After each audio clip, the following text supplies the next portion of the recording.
রাজধানীর উত্তরা আজ এক হৃদয় বিদারক ঘটনার সাক্ষী হলো।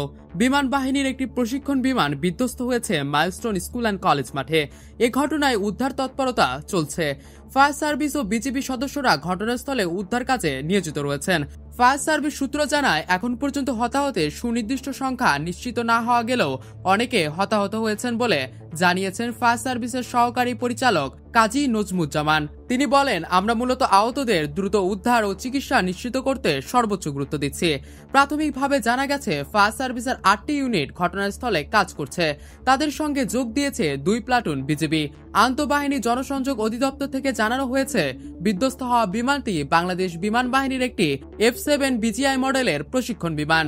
এটি দুপুর 1:06 উড্ডয়ন করে।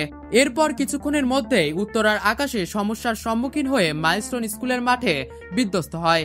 এদিকে সামাজিক যোগাযোগ মাধ্যমে এ দুর্ঘটনার বেশ কয়েকটি ভিডিও ছড়িয়ে পড়েছে। যদিও এখনো এসব ভিডিওর সত্যতা যাচাই করা যায়নি, তবে ভিডিওতে বহু মানুষকে স্ট্রেচারে করে সরিয়ে নিতে দেখা গেছে।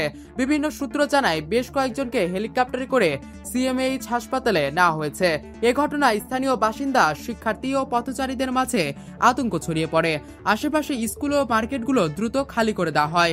পুরো এলাকা ঘিরে রেখেছে আইন শৃঙ্খলা বাহিনী। দুর্ঘটনার প্রকৃত কারণ অনুসন্ধানে বিমান বাহিনী ইতোমধ্যে একটি তদন্ত কমিটি গঠন করেছে বলে জানা গেছে।